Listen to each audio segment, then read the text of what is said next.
आज की दुनिया सिर्फ जमीन पर नहीं बदल रही, आसमान और स्पेस तक पहुंच चुकी है। आज जियोपॉलिटिक्स का मतलब है स्पेस, डिफेंस और स्ट्रेटजी को समझना, क्योंकि यहीं से भविष्य की दिशा तय होती है। आर के न्यूज अफेयर्स इन मुद्दों को मुश्किल शब्दों में नहीं, सरल भाषा में समझाता है कि क्या हो रहा है, क्यों हो रहा है और भारत के लिए इसका क्या मतलब है। तो आप जुड़े रहिए आर के न्यूज अफेयर्स से। अमेरिका ने सोचा था कि टैरिफ की एक धमकी भारत को झुका देगी, लेकिन समंदर की गहराइयों में कुछ और ही खेल चल रहा था। जहां अमेरिकी सैटेलाइट्स अंधे हो गए, वहीं रूस का काला सोना चुपचाप भारत पहुंचता रहा। ना डॉलर, ना पुराने रूट, ना बड़े नाम, सिर्फ रहस्यमयी जहाज, अनजान सौदागर और एक ऐसी डील जिसने वॉशिंगटन की नींद उड़ा दी। यह सिर्फ तेल की कहानी नहीं है, यह उस भारत की कहानी है जिसने दुनिया की सबसे बड़ी ताकत को बिना गोली चलाए मात दे दी। अमेरिका का टैरिफ वाला हथियार हवा में ही जाम हो गया। भारत की तेल कूटनीति ने वॉशिंगटन के घमंड को समुद्र में डुबो दिया। जब दुनिया की नजर आसमान में सैटेलाइट्स पर थी, उसी वक्त समुद्र की गहराइयों में रूस ने एक ऐसी खामोश सप्लाई लाइन बिछा दी जिसकी भनक CIA और FBI तक को नहीं लगी। प्रतिबंधों की दीवार ढह गई और रूस का सस्ता काला सोना बिना शोर किए भारत की रिफाइनरियों तक पहुंच गया। ट्रंप की धमकियां अखबारों में रह गईं और भारत ने रातों रात अपने तेल भंडार भर लिए। पश्चिमी देश बयानबाजी करते रह गए और भारत ने 2026 की अर्थव्यवस्था के लिए फ्यूल तैयार कर लिया। दोस्तों, दुनिया में दो तरह के खेल होते हैं। एक वो जो कैमरों के सामने खेले जाते हैं और दूसरे वो जो अंधेरे में बिना नियम और रेफरी के। आज हम आपको ऐसे ही एक अंडरग्राउंड खेल की कहानी बताने जा रहे हैं जिसने अमेरिका की नींद उड़ा दी। जब वॉशिंगटन ताकत के नशे में भारत पर दबाव बना रहा था, जब डोनाल्ड ट्रंप टैरिफ की बंदूक तानकर भारत को डराने की कोशिश कर रहे थे, उसी वक्त समुद्र के नीचे एक ऐसा ऑपरेशन चल रहा था जिसने अमेरिका के सारे कैलकुलेशंस फेल कर दिए। अमेरिका को भरोसा था कि वह रूस से आने वाले तेल की नस काट देगा और भारत घुटनों पर आ जाएगा, लेकिन उसे यह अंदाजा नहीं था कि भारत शतरंज की बिसात पर अपनी चाल पहले ही चल चुका है। हजारों किलोमीटर का समंदर पार करके तेल भारत पहुंच रहा था, बिना किसी बड़े शिपिंग ब्रांड के, बिना पुराने रूट के और बिना डॉलर पेमेंट के। यही वो रहस्य है जिसने पेंटागन के जनरलों के सिर में दर्द कर दिया। कौन ला रहा है ये तेल, कैसे पहुंच रहा है और वो कौन सा रास्ता है जिसे अमेरिकी सैटेलाइट्स भी नहीं पकड़ पा रहे। अब कहानी पहुंचती है 2025 के उस मोड़ पर जब डोनाल्ड ट्रंप दोबारा सत्ता में आए। एजेंडा एकदम साफ था, अमेरिका फर्स्ट, और जो भी इस रास्ते में आएगा उसे कुचल दिया जाएगा। अमेरिका को यह बिल्कुल मंजूर नहीं था। एक तरफ रूस पर प्रतिबंधों की बारिश हो रही है और दूसरी तरफ भारत उसी रूस से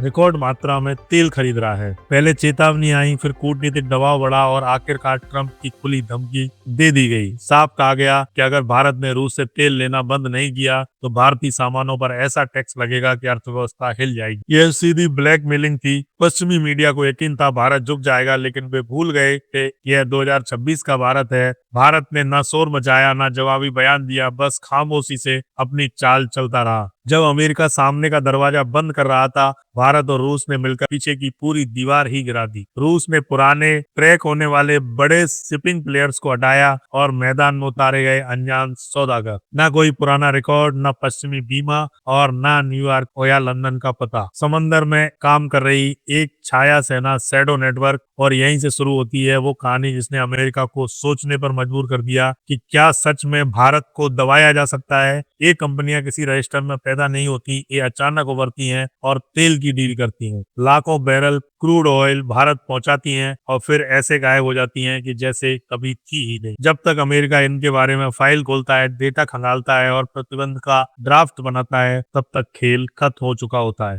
इसी को कहा जा रहा है ग्रे फ्लीट या शैडो फ्लीट। पुराने लेकिन बेहद चालाक टैंकर जो रडार को धोखा देने में माहिर हैं। ये जहाज अपनी लोकेशन छिपाते हैं, बीच समंदर में तेल की अदला बदली करते हैं और फिर चुपचाप भारतीय बंदरगाहों पर आकर अनलोडिंग कर देते हैं। अमेरिका चाहकर भी इन्हें बैन नहीं कर पाता, क्योंकि जब तक बैन का नोटिफिकेशन निकलता है, कंपनी का नाम, मालिक और पहचान सब हवा हो चुका होता है। इस सीक्रेट रूट ने अमेरिका की हाईटेक टेक्नोलॉजी, सैटेलाइट और सर्विलांस सिस्टम को कागज का शेर साबित कर दिया। भारत को जो तेल चाहिए था वो बिना रुके, बिना थमे लगातार आ रहा है। और सबसे बड़ी बात कि ये तेल आज भी बाजार से काफी सस्ता मिल रहा है। यानी धमकी भी गई और मुनाफा भी बरकरार। इसे कहते हैं सांप भी मर गया और लाठी भी नहीं टूटी। लेकिन दोस्तों, कहानी यहीं खत्म नहीं होती। इस तेल में एक और ऐसा दांव चला गया है जिसने अमेरिका के सबसे बड़े हथियार को चुनौती दे दी डॉलर को। दुनिया का ज्यादातर तेल व्यापार डॉलर में होता है और इसी वजह से अमेरिका किसी भी देश की नब्ज दबा सकता है। ट्रंप को भरोसा था कि टैरिफ और प्रतिबंध लगेंगे तो पेमेंट रुक जाएगी और तेल अपने आप बंद हो जाएगा, लेकिन यहाँ भी भारत और रूस ने मिलकर अमेरिका को चेकमेट दे दिया। इस नए सीक्रेट रूट से आने वाले तेल का पेमेंट सिस्टम धीरे धीरे डॉलर फ्री कर दिया। दिरहम, यूएई की करेंसी, रूबल और कुछ मामलों में सीधे भारतीय रुपए का इस्तेमाल। नतीजा, अमेरिकी बैंकिंग सिस्टम इस पूरी डील से बाहर। अब जरा इस चालाकी को समझिए। अमेरिका ने रूस के तेल पर $60 प्रति बैरल का प्राइस कैप लगाया था, लेकिन ये नए अनजान ट्रेडर्स इस नियम को मानने के लिए बाध्य ही नहीं है। क्यों? क्योंकि ये ना पश्चिमी इंश्योरेंस लेते हैं, ना पश्चिमी शिपिंग सर्विस और ना ही अमेरिकी सिस्टम पर निर्भर है। इसका सीधा मतलब है जो तेल अमेरिका रोकना चाहता था बेरोक-टोक भारत पहुंच रहा है। जामनगर हो या वाडिनार, भारतीय पोर्ट्स पर जहाजों की लाइन लगी है, रिफाइनरियां दिन रात चल रही हैं और अमेरिका बस देख रहा है कि उसके बनाए सारे बैरियर कागज की दीवार साबित हो रहे हैं। ये कोई साधारण ट्रेड वॉर नहीं, ये है इकोनॉमिक गोरिल्ला वॉरफेयर। अमेरिका पारंपरिक ताकत से लड़ रहा है और भारत रूस असिमेट्रिक वॉरफेयर से। जहां जहां अमेरिका ने दीवार खड़ी कर दी, वहां वहां इन दोनों ने सुरंग खोदी।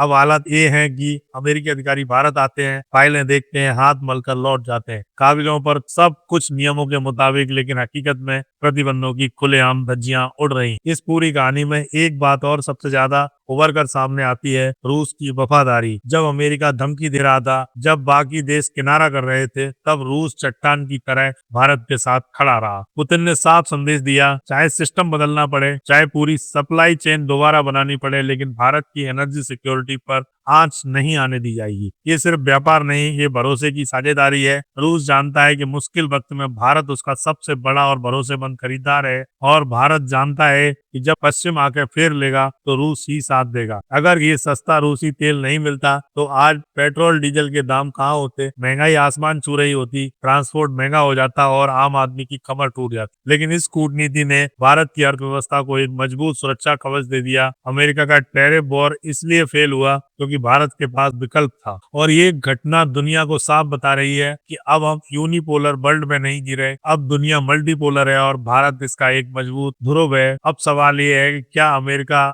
इस हार को पचा पाएगा या फिर कोई नया दांव खेले। जो भी हो, एक बात तय है कि भारत की गाड़ी अब सस्ते तेल के ईंधन से बिना रुके दौड़ रही है। आपको क्या लगता है, क्या भारत ने सही किया? अपनी राय कमेंट में खुलकर लिखिए, क्योंकि आपकी आवाज ही असली आवाज है जो हमारे लिए मायने रखती है। अगर आप खबरों से आगे जाकर रणनीति को समझना चाहते हैं, अगर आप जानना चाहते हैं कि स्पेस, डिफेंस और ग्लोबल पावर भविष्य को कैसे आकार दे रहे हैं, तो RK न्यूज अफेयर्स से जुड़िए। इस वीडियो को लाइक कीजिए, चैनल को सब्सक्राइब कीजिए और बेल नोटिफिकेशन ऑन रखिए, क्योंकि यहाँ शोर नहीं, स्पष्ट सोच मिलती है। आपका एक सपोर्ट हमें वह आजादी देता है जहाँ विश्लेषण डेटा से चलता है, डर से नहीं। RK न्यूज अफेयर मतलब where strategy meets reality. Thank you दोस्तों।